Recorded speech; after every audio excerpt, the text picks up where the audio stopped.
Then what I want to put to you is, General, in view of SATS's policy not to discuss labor issues with employers, it is unlikely that you would have bent the rules and would have suggested to Lonmin, even with the benefit of hindsight, that they should go to the koppie and negotiate with the strikers.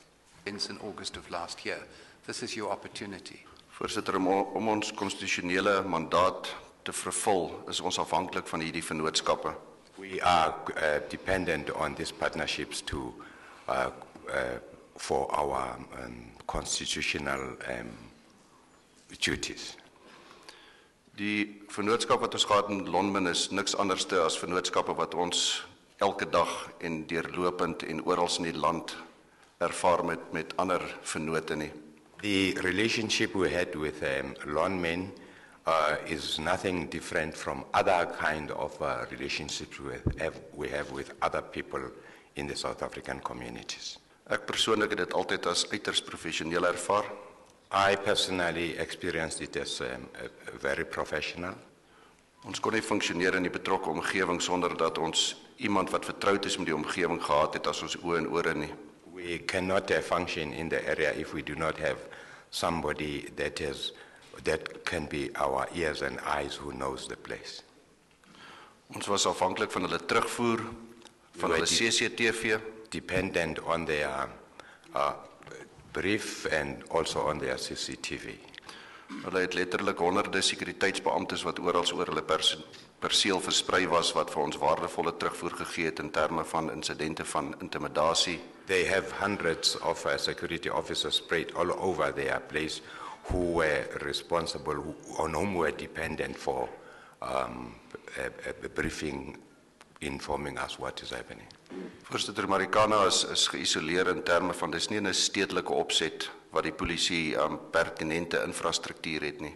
Marikana, Ms. Chairperson, is an isolated place. It's not in an urban area for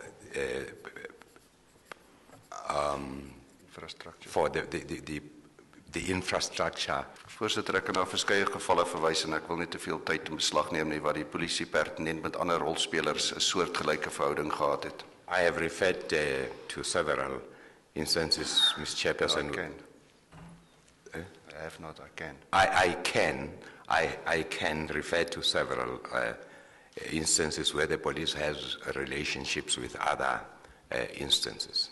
If you take into account that there are more than 30,000 people employed at Lonmin and that the police contingent was at its peak round about 800 people, would it be a manifestation of a functional and responsible partnership to have a liaison person appointed to liaise between Lonmin and the SAPs in these circumstances? General, the 10th point relied upon is the fact that Lonmin briefed the National Commissioner and yourself on the 13th of August as to the events at Lonmin. Now, speaking purely for myself, I have great difficulty understanding the logic of that, but perhaps you can help me.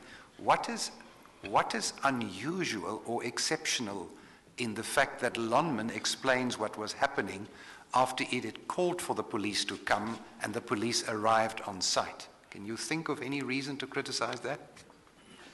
Voorsitter, daar was reeds op die 13de dit op 'n ander vlak met die provinsiale kommissaris na delegasie was daar reeds 'n soortgelyke interaksie tussen die twee partye met 'n terugvoer en dit was dieselfde op die maandag aand toe die nasionale kommissaris daar was.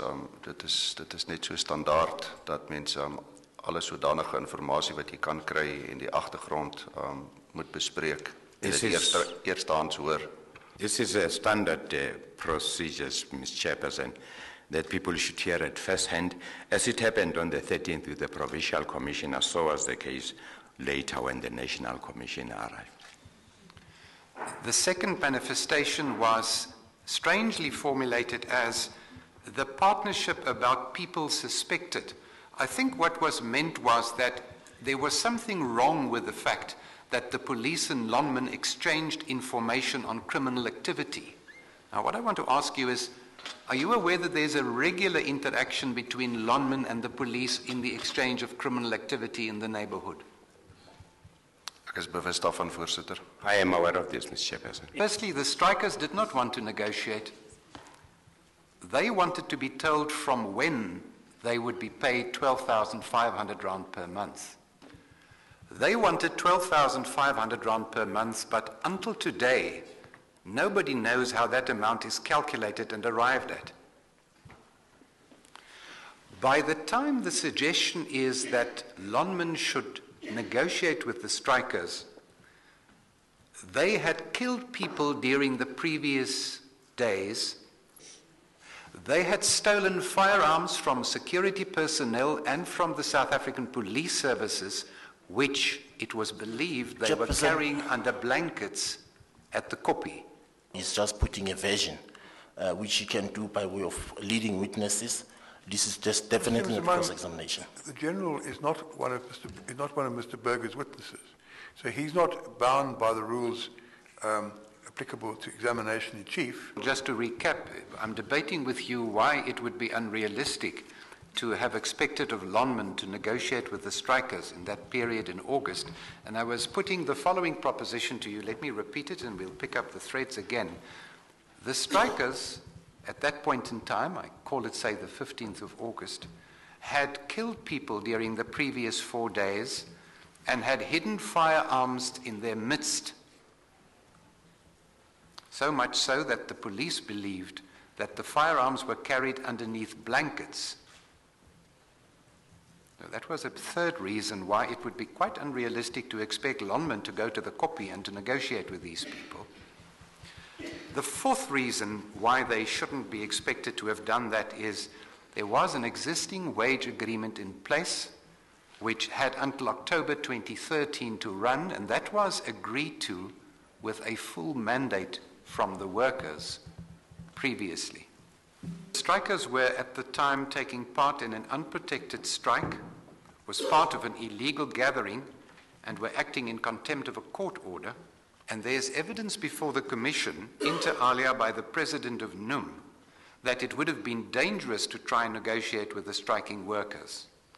Then what I want to put to you is, General, in view of SATS's policy not to discuss labor issues with employers, it is unlikely that you would have bent the rules and would have suggested to Lonmin, even with the benefit of hindsight, that they should go to the Kopi and negotiate with the strikers.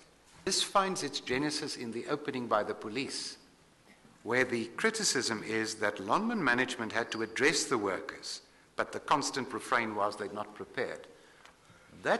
I read that as addressing the workers. Secondly, I didn't believe my learned friend Mr. Butlander would suggest that you'll send in a mediator where you're not safe enough to go yourself.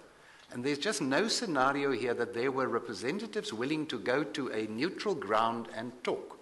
That's just not on the cards. But let me put that, and then I'll go back to my proposition, which is the more serious one.